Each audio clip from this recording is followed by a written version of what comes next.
আজকে বেশ কয়েকটা ইস্যু নিয়ে আলাপ করব, তার আগে একটা সুসংবাদ দেই, তাই না? মেলা দিন সুসংবাদ পাই না। প্রফেসর ইউনূসের নামে নাকি কেউ কটূক্তি করেছিল, তাই মামলা করে দিছে। সবাই বলেন আলহামদুলিল্লাহ। আওয়ামী লীগ কি স্ট্র্যাটেজি নিছে জানেন? তারা যেভাবেই হোক প্রফেসর ইউনূসের সরকারের ঘনিষ্ঠ হওয়ার চেষ্টা করবে। ঘনিষ্ঠ হইয়া তারা তাদের যে পজিশনগুলো ছিল প্রশাসনে, সেই পজিশনগুলো রক্ষা করার চেষ্টা করবে। মানে লাল মিয়ারে সোনা মিয়া বানাবে, আর সোনা মিয়ারে লাল মিয়া বানাবে। মাঝখান থেকে সোনা লাল হইয়া যাবে। আমি প্রমাণ ছাড়া কথা বলি না, আজ একটা সলিড প্রমাণ দেব। দেখবেন কিভাবে আওয়ামী আমলের সমস্ত সুবিধাভোগীগুলা প্রফেসর ইউনূসের সরকারের আশেপাশে আইসা ভিড়িছে, এবং কাউরে ওরা চিনতেছে না প্রফেসর ইউনূসের প্রশাসন। আসেন একটা এক্সাম্পল আজকে দেখি, এরকম অনেক এক্সাম্পল আছে, একটা এক্সাম্পল দেখব। ড্যাফোডিল আন্তর্জাতিক বিশ্ববিদ্যালয়ের বোর্ড অফ ট্রাস্টিজের চেয়ারম্যান এবং Dhaka chambers of commerce and ইন্ডাস্ট্রিজের পরিচালক এবং সাবেক সভাপতি সবুর খান এই মাল সরকারি সম্পত্তি দখল, অর্থ পাচার, অনিয়ম, ইউনিভার্সিটির টাকায় ওষুধ কোম্পানির শেয়ার কেনা, মালয়েশিয়া, আরব আমিরাতে অর্থ পাচার করছে আওয়ামী লীগের আশীর্বাদ নিয়া। এডিটর সাহেব দেখান না, ওনার আওয়ামী প্রীতির কিচ্ছা দেখান না, কয়টা ছবি দেখান একের পর এক কইরা, এটার পর একটা কইরা দেখান আর কি। আর এনা জাউরা সিল মেরে দেন প্রত্যেকটা ছবির উপরে। দেখেছেন হাসিনার মতো ফটো খিচিছে, আর সেটা দিয়ে ওর আকাম জায়েজ করিছে। এখন দেখেন ওই প্রফেসর ইউনূসেরও ছাড়ে নাই, উঠিয়ে গিয়া ফটো খিচিছে। দেখেছেন আমি কইছিলাম না আরেক এপিসোডে যে প্রফেসর ইউনূসকে এই সমস্ত সুযোগ সন্ধানীর হাত থেকে রক্ষা করার দায়িত্ব হচ্ছে ইন্টেলিজেন্স ওনার চারপাশে ঘিরা থাকে। ওনার উপদেষ্টারও দায়িত্ব আছে, তাই না? ওই প্লেনে তার প্রফেসর ইউনূস একা যায়নি, আরো অনেকে গেছে। সরকারের সুবিধাভোগী যারা হাসিনা সরকারে, তারা প্রফেসর ইউনূসের ধারে কাছে ঘেঁষতে দেওয়া যাবে না। এটা একটা পলিসি হিসাবে প্রফেসর ইউনূস বলে দিবেন, আমি এটা বলছিলাম না। হ্যাঁ, কিন্তু প্রফেসর ইউনূস যেহেতু গো ধরিছেন বাচ্চা পোলাপানের মতো যে আমার কথা শুনবেন না, তাই এ ধরনের ঘটনা ঘটতেই থাকবে। দেখেন স্যার কাল লগে ফটো খিচিছেন, দেখেছেন ওই আপনারে বেচবে। যারা সুবিধাভোগী সরকারের এবং যারা সরকার এবং রাজনীতিবিদ, তাদের ট্যাক্স ফাইলগুলি আমি ব্যবসায়ীদের অনুরোধ করব, কারণ ব্যবসায়ীদের ট্যাক্সের কারণেই কিন্তু সরকার টিকে থাকে। সুতরাং যারা সুবিধাভোগী তাদের ট্যাক্স ফাইলগুলি যদি এখন খোলা হয় এবং সেখানে তাদের ট্যাক্স ফাইলের সাথে অসামঞ্জস্য যে সম্পদগুলি থাকবে সেগুলো সরকারি কোষাগারে জমা করা হোক এবং বাজেয়াপ্ত করা হোক। ওরা তো আপনি ধরবেন টাকা পাচারের জন্য, ওই আপনার প্লেনের সিটের পাশে আসে কিভাবে? আপনি এখন একটা রাষ্ট্রের নির্বাহী, আপনি গ্রামীণ ব্যাংকের এমডি না, বা ইউনিট সেন্টারের প্রধান না, আপনার একটা পজিশনের ভার আছে না? আপনার আশেপাশে যারা আছে তারা ভাল শুন। এই যে দেখেন তৌহিদ সাহেব গিয়া বসিছে ওই মিটিং এ বসিছে, দেখেছেন তৌহিদ সাহেব এসব ধান্দাবাজির অনুষ্ঠানে না গেলে হয় না। আপনি গেছেন জাতিসংঘের সাধারণ পরিষদে, আপনি যে কাজ খুঁজে না পান ওইখানে, এটা আপনার প্রবলেম। ওইখানে তো মেলা কাজ, ওইখানে আপনার নিঃশ্বাস ফেলার কথা না। কাজ খুঁজে যদি না পান তাহলে জ্যাকসন হাইটে যান, সাধারণ বাংলাদেশিদের সাথে মিশেন, কথা বলেন। ধান্দাবাজদের সাথে ঢলাঢলি করেন কেন? আমি আপনার জায়গায় থাকলে কি করলাম ইনি জানেন? ওই টাইমটায় যদি আমার কোনো কাম থাকতো না বা কাম খুঁজে না পাইতাম, তাহলে আমি কি করতাম? আমেরিকাত গেছি তো, ওই যে ইলিয়াস, কনক সারোয়ার, শাহেদ আলম, মুনির হায়দার, জ্যাকব, নাজমুস সাকিব, টিটো, এই সবাই ডাকতাম, ওদের সাথে একটু কথা বলতাম। একসাথে যদি খাবার পাই একটা লাঞ্চ টাঞ্চ করলামই বা ডিনার করলামই, ওদের বিপ্লবে কন্ট্রিবিউশনের জন্য ধন্যবাদ জানাইতাম। উঠি যা নিয়ে আলাপ করেছেন, যা আউটপুট হয়েছে না ওই ভালসুনদের সাথে, ধান্দাবাজদের সাথে, তার সাথে 100 গুণ আউটপুট বেশি পাইতেন এদের সাথে যদি আলাপ করতেন। কারণ ওরা জানে দেশের জন্য কি দরকার। দেশ নিয়ে এরা সারাক্ষণ ভাবে, ধান্দা করে না কেউ। ইলিয়াস উবের চালায় পেট চালানোর জন্য, ধান্দা করে না। এরা পিওর মানুষ, দেশের কাছে কখনো কিছু চাইবে না, দিবে, শুধু দিছেও, এবং সেই জন্য মানুষের ভালোবাসা পাইছে এই লোকগুলা। এইবার আসেন আমেরিকা প্রশ্ন। আমি যেহেতু কইছি যে আমেরিকার বলয় ঢুকে দিচ্ছে প্রফেসর ইউনূস, এটা মেলাজন মাইন্ড করেছে, তো কেন আমেরিকার ব্লকে আমাদের যাওয়া উচিত না, আসেন সে বিষয়টা আলাপ করি। আমি প্রথমে বলি, বাংলাদেশকে আমেরিকা, ইন্ডিয়া, চীন কোন ব্লকেই যাওয়া উচিত না। তার একটা স্বাধীন পররাষ্ট্রনীতি অনুসরণ করা উচিত। কিন্তু আমেরিকা প্রশ্নে আমাদের আলাদাভাবে বিষয়টা বুঝতে হবে। কেন বুঝতে হবে সেই বিষয়টা আসেন একটু বিস্তারিত আলাপ করি। এর কারণটা হইতেছে ভারত প্রশ্ন। কেন ভারত প্রশ্ন? ভারত আর আমেরিকা পুটকিতে খাতির আছে, বুঝছাও? এই জন্যে আমেরিকাকে আমি আস্থায় নিতে পারি না। কেন পারি না? আরেকটু ব্যাখ্যা করে বলা দরকার। পুটকিতে ক্যাঙ্কা খাতির। বাংলাদেশের স্বনির্ভর পররাষ্ট্রনীতি অনুসরণে ভারত হইল সবচেয়ে বড় প্রতিবন্ধক। সেই আমাদের 1971-এ মুক্তিযুদ্ধের সময় থেকে ভারত নানাভাবে আমাদের স্বাধীনতা সার্বভৌমত্বকে অস্বীকার করেছে। প্রবাসী তাজউদ্দিন সরকারকে স্বীকৃতি দেওয়ার আগেই ভারত তাকে বাধ্য করেছে 25 বছরের একটা গোলামী চুক্তি সম্পাদনে, যেটা স্বাক্ষর করার পরপরই অস্থায়ী রাষ্ট্রপতি সৈয়দ নজরুল ইসলাম অজ্ঞান হইয়া পড়ে গেছিলেন। জানেন এটা? ওসমানী ওনারা কইছিল আপনি দেশ বেঁচে দিলেন এইভাবে। গত 15 বছরে আমরা দেখছি বাংলাদেশে একটা ভৃত্য সরকারকে বসায় রেখা, দিল্লির দাসীরে বসায় রেখা ভারত কিভাবে আমাদের স্বাধীনতা সার্বভৌমত্ব আঞ্চলিক অখণ্ডতা বিপন্ন করেছে। এখনো ইন্ডিয়া হাসিনারে রাখিছে, তাই না? ওরা আশ্রয় দিছে, তাই না? ও পালিচ্ছে, তাই না? আর গদি মিডিয়া আমাদের পিছনে লেগে আছে, আমাদের বিপ্লবের পিছনে লেগে আছে। আমাদের এই নবলব্ধ গণতন্ত্রকে চিতায় তোলার কোন চেষ্টা কি তারা বাকি রাখছে? রাখে নাই। এই প্রক্রিয়ায় তাদের বসানো ফ্যাসিবাদী ঘৃণিত হাসিনা সরকার জনগণের সকল অধিকার ধ্বংস করেছে। এমন সব ভয়ঙ্কর মানবতা বিরোধী অপরাধ করছে যার তুলনা শান্তিকালীন সময় পৃথিবীর কোন দেশে নাই। কোন দেশে নাই, আপনি কোথাও খুঁজে পাইবেন না। 1,500-এর বেশি মানুষ মারিছে কয়েকদিনে। এই চক্র বাংলাদেশের অর্থনীতিকে পঙ্গু করে দিছিল। এই ভয়াবহ ইতিহাস যেন ভুলে না যায়, সেই জন্য আমি এর উল্লেখ বারে বারে করব। ভারতের এই দুশ্মনির কারণে আমি তাদের খবরদারির তীব্র বিরোধী, এটা আপনারা জানেন। আমি মনে করি ভারত আমাদের দেশের সাথে আগে যেমন শত্রুতা করেছে, পরেও শত্রুতা করবে, এখনো করিচ্ছে শত্রুতা। আমাদেরকে সব সময় অপমান আর পদানত করে রাখাটা তাদের ফরেন পলিসির ডিএনএর মধ্যে ঢুকে গেছে একেবারে। কংগ্রেস হোক, বিজেপি হোক, আর মমতা ব্যানার্জি হোক, কেউ এর থেকে বাইরে হবে না। এটা লিখে রাখতে পারেন। এইটা একটা অত্যন্ত ডেলিকেট সিচুয়েশন। আপনাকে যদি সামনে আগাইতে হয়, আমাদের দেশে খুবই স্ট্রং ভারত বিরোধী ভয়েস লাগবে, সক্রিয় কর্মপন্থা লাগবে। এবং যে কারণে হোক, আমি কাউকে এইটার জন্য মন্দ কথা বলবো না। পলিটিক্স যারা করে তারা এই পজিশনটা নিতে পারবে না সঙ্গত কারণে। আমি আর বিস্তারিত গেলাম না। একই সাথে বাংলাদেশ প্রশ্নে যে সমস্ত শক্তি ভারতের পক্ষ নিছে, ভবিষ্যতেও নিতে পারে, তাদের ব্যাপারে আমাদের অত্যন্ত সতর্ক থাকতে হবে। এখানেই আমেরিকার ভূমিকার কথা আসছে। আমাদেরকে প্রশ্ন করতে হবে, বাংলাদেশ প্রশ্নে আমেরিকা কি ভারতের বিরুদ্ধে দাঁড়াবে? এই প্রশ্নের যথাযথ এবং নির্ভরযোগ্য উত্তর না পেলে আমরা কি আমেরিকাকে বিশ্বাস করতে পারি? আমার ধারণা আমেরিকা ভারতকে উপেক্ষা করে আমাদের পাশে দাঁড়াইতে পারবে না। তার কারণগুলো কি এটা ব্যাখ্যা করি। কেন পারবে না আসেন এটা ব্যাখ্যা করি। যে কোনো দেশের কোনো একটা নীতি, পররাষ্ট্র নীতি বলেন আর রাষ্ট্রীয় নীতি বলেন না কেন, এটার কেন্দ্র একদম মূল বিষয়টা হলো জাতীয় স্বার্থ, দেশের স্বার্থ। আমেরিকার স্বার্থ কার সাথে বেশি? কেমনে বুঝবেন? বাংলাদেশের সাথে না ইন্ডিয়ার সাথে? কেমনে বুঝবেন? কিছু ফিগার দিয়ে, কিছু ডেটা দিয়ে, তাই না? আমেরিকা তো একটা পুঁজিবাদী দেশ, তাই না? আমরা তো জানি। সুতরাং একটা পুঁজিবাদী দেশের মূল লক্ষ্য কি? মুনাফা তৈরি করা। আজকের দুনিয়া সব দেশের জন্য এটা প্রধান বিষয়। 2022 সালে আমেরিকা এবং ভারতের মধ্যে বাণিজ্যের পরিমাণ কত ছিল জানেন? $191 বিলিয়ন। একই বছর আমেরিকার সাথে বাংলাদেশের বাণিজ্যের পরিমাণ ছিল $14 বিলিয়ন মাত্র।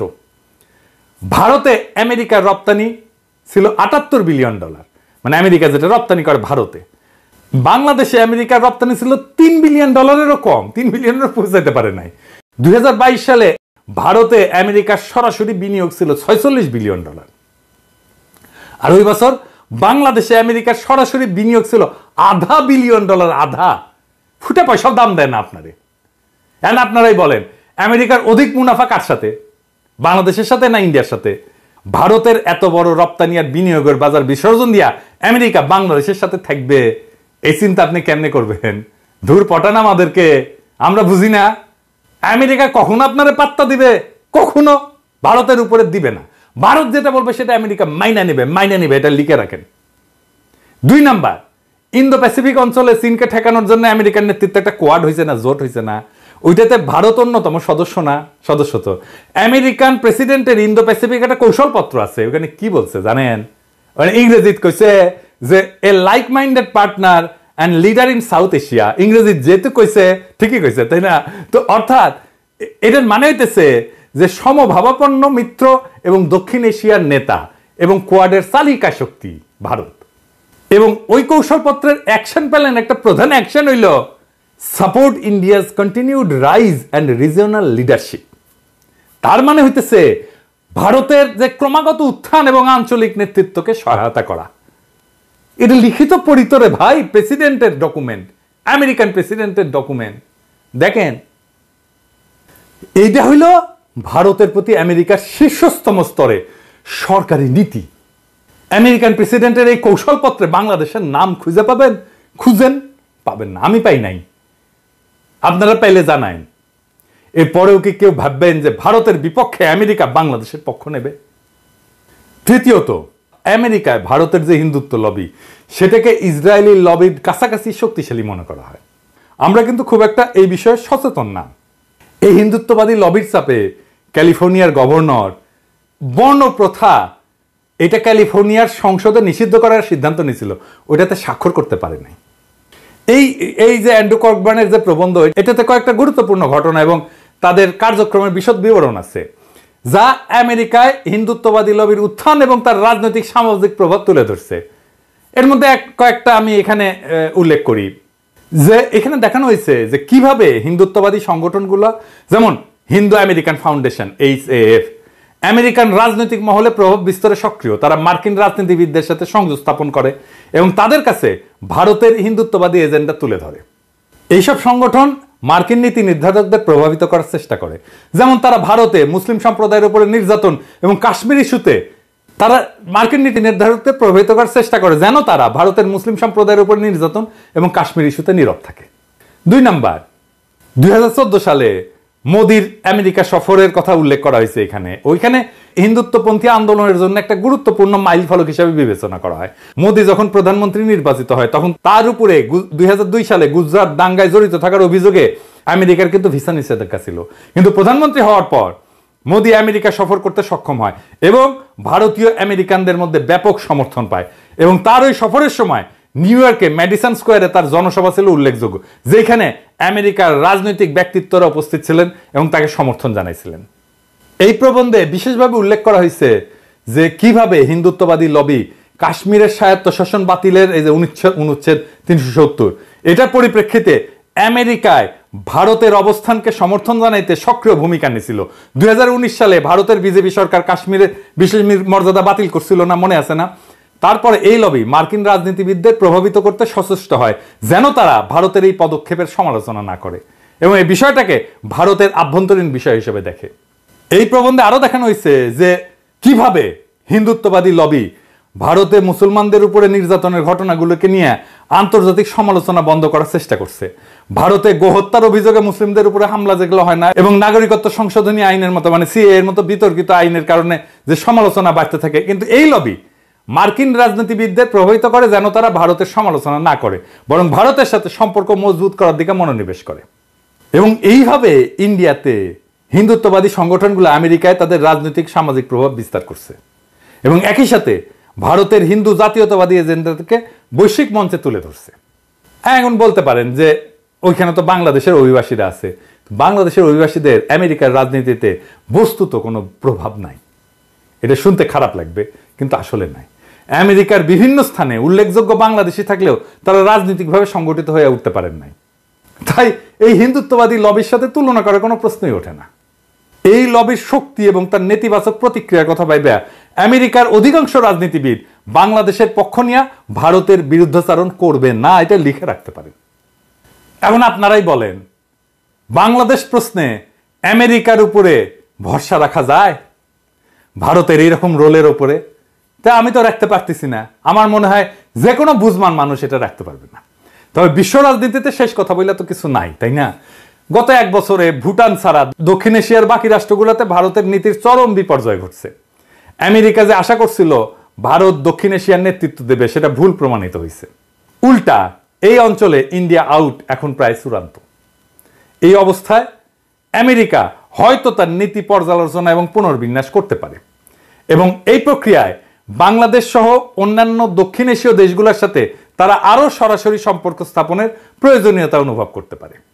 আমি এই সম্ভাবনাকে অতিরিক্ত গুরুত্ব দিতে চাই না, কারণ আমি যে কারণগুলো বললাম তাতে আমেরিকার উপরে ভারতের যথেষ্ট প্রভাব আগামীতেও বিদ্যমান থাকবে। এই কারণেই ডোনাল্ডকে দিল্লি হয়ে ঢাকা আসতে হয়, বুঝো নাই? এই জন্যে। তবুও তর্কের খাতিরে যদি ধৈরাও নি যে আমেরিকা বাংলাদেশের সাথে আরো নিবিড় সরাসরি সম্পর্কের উদ্যোগ নিবে, তাইলে আমাদের দুইখান কথা আছে। কি কথা? তাইলে আমি আমেরিকাকে বলবো যে আমাদেরকে দক্ষিণ কোরিয়া বা দ্বিতীয় বিশ্বযুদ্ধের পর জার্মানিকে যেরকম ডিল দিছিলেন, আমাদেরকে ওইরকমকে ডিল দিতে হবে, তাইলে আমরা বাধা দিব না। আপনারা তো চীন থেকে বিশাল পরিমাণে বিনিয়োগ সরাই নিচ্ছেন অন্যান্য দেশে, তাই না? তো বাংলাদেশে তার একটা বড় অংশ নিয়ে আসেন, আমরা জিন্দাবাদ দিব, আমেরিকা জিন্দাবাদ। আমাদের তরুণদের মেধা এবং বীরত্ব তো সারা দুনিয়া দেখছে, তাই না? আপনারাও দেখেছেন। আগামী দিনের যে প্রযুক্তি ভিত্তিক যে বিশ্ব অর্থনীতির উন্মেষ ঘটছে, তারাও যেন সফলভাবে অংশ নিতে পারে, তার জন্যে অ্যাকশন প্ল্যান করেন। আপনারা সরাসরি এবং আপনাদের মিত্রদের মাধ্যমে আমাদের অবকাঠামোতে বিনিয়োগ করেন, যাতে আমরা একটা বিশ্বমানের লজিস্টিক ব্যবস্থা দ্রুত গড়ে তুলতে পারি। আমাদের সামরিক বাহিনীর শক্তি এবং সামর্থ্য যথেষ্ট পরিমাণে বৃদ্ধি করার একটা কার্যকর কর্মসূচি আমাদের সাথে বৈশাখ প্রণয়ন করেন এবং বাস্তবায়ন করেন। এই কাজগুলো করতে আপনাদের খুব বেশি যে খরচা হবে তা কিন্তু না, বরং একটা দ্রুত বর্ধনশীল বাংলাদেশ আপনাদের বাণিজ্য এবং বিনিয়োগের উল্লেখযোগ্য একটা ডেস্টিনেশন হতে পারে। আমাদের মুক্তিযুদ্ধের সময় আমাদের গড়ায় এশিয়ায় আমেরিকার অন্যতম মিত্র দক্ষিণ কোরিয়ার গড়ায় থেকে খুব একটা কম ছিল না। আজ তারা কোথায় উঠে গেছে, আর আমরা 90 দশকে উঠতি এশিয়ান টাইগার হিসেবে স্বীকৃতি পাইছিলাম। গত 15 বছরে হাসিনার দুর্নীতি আমাদের প্রবৃদ্ধির 2 থেকে 3% খাইয়া ফেলছে প্রত্যেক বছরে। এইরকম দুর্নীতি না থাকলে আমরা ডাবল ডিজিট গ্রোথ করতাম সহজেই। ভেবে দেখেন, বিশ্বের 8ম জনবহুল এই দেশটা আগামী 10 বছরে কোথায় চলে যেতে পারে। তাতে আমাদের লাভ তো বটেই, আমেরিকারও লাভ। আমেরিকা আমাদের এই অভিযাত্রার সঙ্গী হইলে আমরা নিশ্চয়ই তাকে স্বাগত জানাবো। আমেরিকাকে বলবো, ভারতের প্রবল চাপের সামনে আপনারা স্থির হইয়া দাঁড়ায় থাকতে পারেন নাই। গত নির্বাচন এটা প্রমাণ। আমাদের অনেক আশা দিয়া শেষ পর্যন্ত হাত ছেড়ে দিছিলেন। আমরা এত জীবন, এত রক্ত, এত অশ্রু বিসর্জন কইরা গণখুনি হাসিনা এবং তার প্রভু ভারতকে হটাই দিলাম। আপনারা আবার আমাদের হাত ছেড়ে দিবেন না, দিয়া ভারতের কাছে ফেলে যাবেন না, সেই ভরসা আমরা কি করে করব? তখন তো আমাদের যেই লাউ সেই কদুর মতো অবস্থা হবে। এত কিছুর পরেও আপনারা যদি আমাদের সাথে সৎ বিশ্বাসে দীর্ঘমেয়াদী পারস্পরিক লাভজনক সহযোগিতার কাঠামোয় কাজ করতে চান, আমরা প্রস্তুত। কিন্তু আমাদের ডিল দিতে হবে দক্ষিণ কোরিয়ার মতো, অথবা দ্বিতীয় বিশ্বযুদ্ধোত্তর জার্মানির মতো। এই ব্যাপারে আমরা টনটনা, কোনো ছাড় নাই।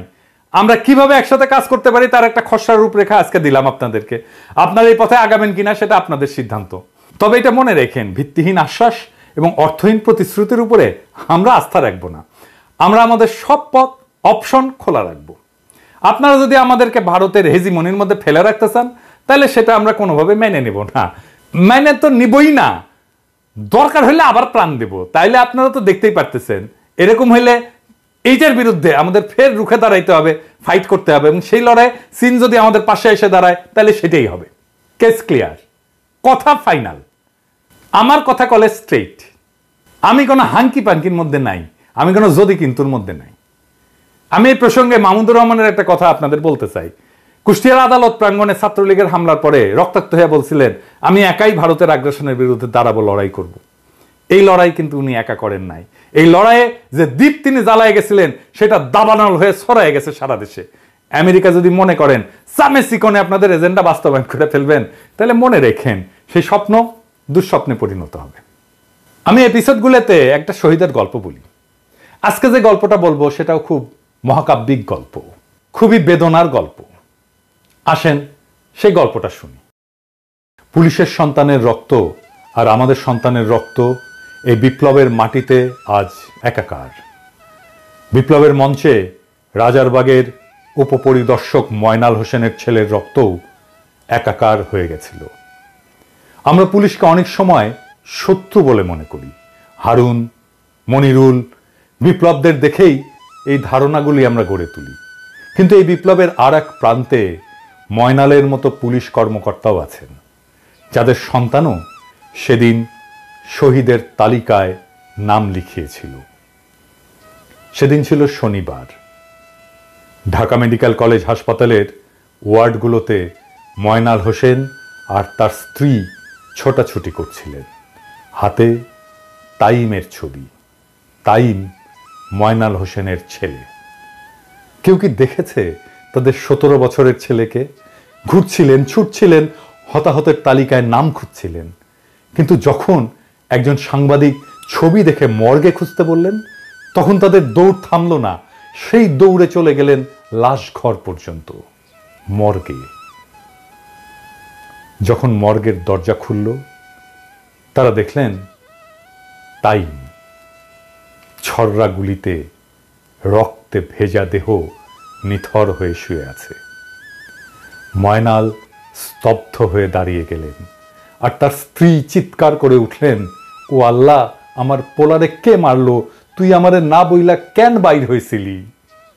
এতদিন যে ছেলেকে আটকে রাখতে পারেননি, তাকে হারিয়ে ময়নাল তখনও বলছিলেন, স্যার, আমার ছেলেটা মারা গেছে, বুলেটে ওর বুক ঝাঁঝরা হয়ে গেছে, স্যার, আমার ছেলে নেই। ময়নালের চোখে অশ্রু, আর সেই অশ্রুতে প্রশ্ন, একজনকে মারতে কতগুলো গুলি লাগে স্যার? তাইম ছিল তাদের সন্তান, যেমন ছিল আমাদের। ময়নালের তাইম আজ শহীদি কাফেলার অবিনাশী নাম। বিপ্লবোত্তর বাংলাদেশে পুলিশকে আর শত্রু মনে করবেন না। পুলিশে শুধু হারুন, মনিরুল বা বিপ্লবেরা নয়, ময়নালের মতো বাবারাও আছেন, যাদের সন্তানেরা আমাদের এই বিপ্লবের অংশ। এই বিপ্লব এইভাবে পুলিশের সন্তানকেও বিপ্লবের মশাল নিয়ে রাস্তায় নামায়। যেই ময়নাল তাইমের জন্ম দেয়, সেই ময়নালেরা আমাদের শত্রু না, আমাদের ভাই।